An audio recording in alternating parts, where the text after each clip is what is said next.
पत्र और समीप पत्र शंकर को चढ़ाना, 5 बेलपत्र 11 समीप पत्र, बन सके 108 चावल के आखे दाने ओम नमः शिवाय जप कर शिव को समर्पित करना। दुख तकलीफ ज्यादा है, रोग बीमारी ज्यादा है तो पानी में लाल चंदन घोलकर लाल फूल डालकर बेलपत्री के पेड़ के नीचे चढ़ाना।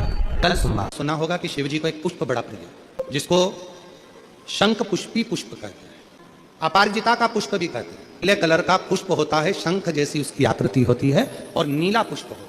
अगर कोई सोमवार के दिन शंकर को चढ़ा देने पर महाराज जीवन का ऐसा कोई कार्य नहीं होता जो सफल ना हो।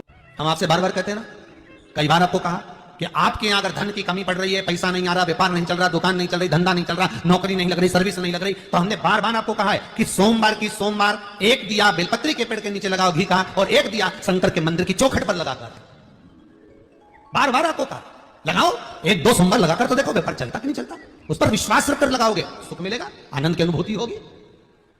अगर बहुत ज्यादा तकलीफ है, बहुत ज्यादा दुखी हो, बहुत कष्ट है, बहुत परेशानी है और हमारा कष्ट कट ही नहीं रहा, हमारा दुख मिट ही नहीं रहा, कुछ मत करो, एक काम करो, बेलपत्र को लेकर जाना तो बीच वाले पत्ते पर शहद लगाना। क्या लगाना? शहद। और ये दोनों पत्ते पर घी लगाना। क्या लगाना? घी। और ऐसा कैसे?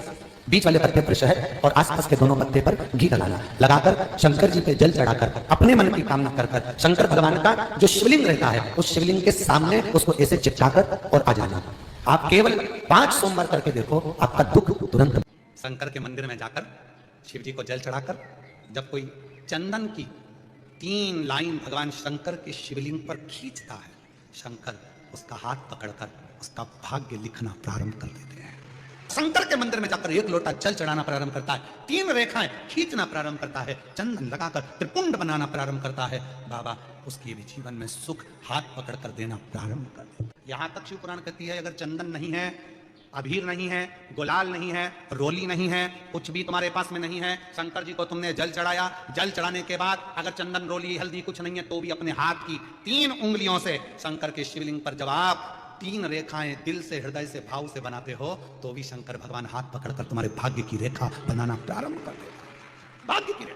भाग्य की रेखा बनाना प्रारंभ कर देगा। अब खींचो 3 लाइन, ब्रह्मा विष्णु महेश की 3 सलाखाएं जब शिव जी के शिवलिंग पर लगाई जाती है, यहां तक शिव पुराण कहती है अगर हम शंकर भगवान के शिवलिंग को जल चढ़ाकर 3 रेखाएं भी ना खींच सकें तो अपने हाथ की 3 उंगली का यदि स्पर्श मात्र भी शिवलिंग पर कर देते हैं तो ब्रह्मा विष्णु और महेश की करुणा हमारे ऊपर होना प्रारंभ हो जाती है। यहां तक शिव पुराण का। प्रॉपर्टी से जुड़ी हुई कार्रवाई चल रही हो, कोई कार्य अगर नहीं हो रहा हो, कोई रुपया लेकर चले गया नहीं दे रहा हो, तो बड़ के पेड़ के नीचे दही के शिवलिंग का निर्माण करा जाता है। काय का शिवलिंग बनाना है?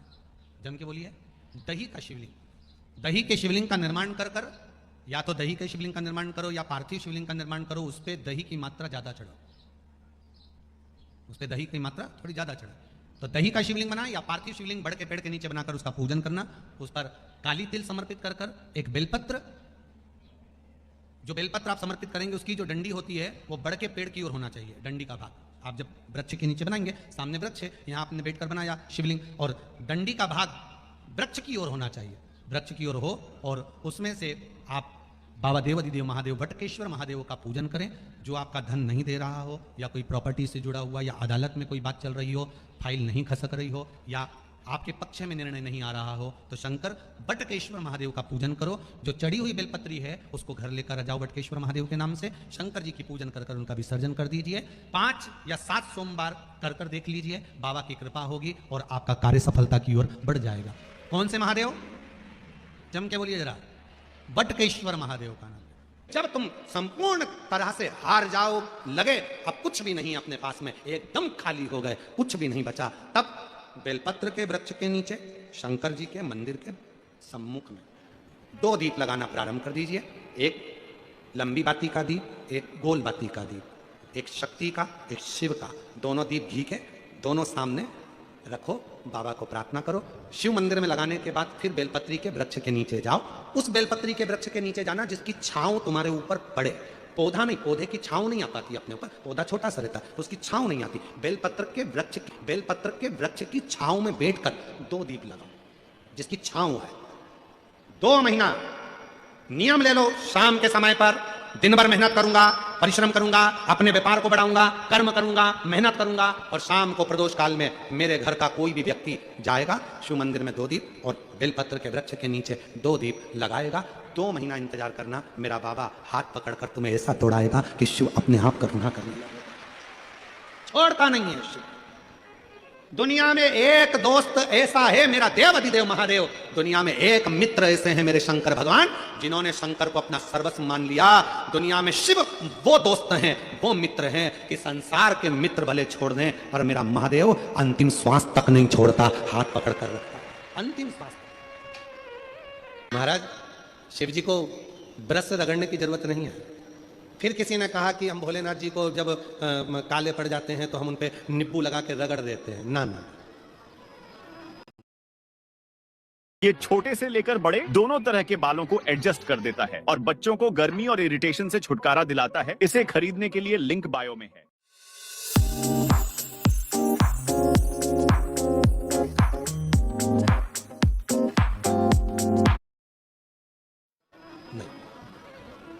ना नींबू का रस, ना नींबू, और ना ही ब्रश, ना साबुन, ना तुम्हारा सर्फ, कुछ भी नहीं, कुछ भी नहीं। बाबा को अगर रगड़ना ही है तो हल्दी डालो, जल डालो और बाबा को अच्छे से हल्दी और चंदन से लेपन कर कर खूब रगड़ो। कौन मना कर रहा है? जरूरी नहीं कि सर्फ, साबुन या ब्रश लगाओगे या बहुत नींबू का रस लगा के उनको रगड़ोगे तो ही साफ होंगे। ना ना, प्रेम। ये शिवलिंग जलाधारी और यहाँ जल बहने का स्थान। 5 बेलपत्र, 5 स्थान। पहला अशोक सुंदरी, दूसरा माँ पार्वती जी का हस्तकमल, तीसरा भगवान शंकर का शिवलिंग, चौथा बेलपत्र।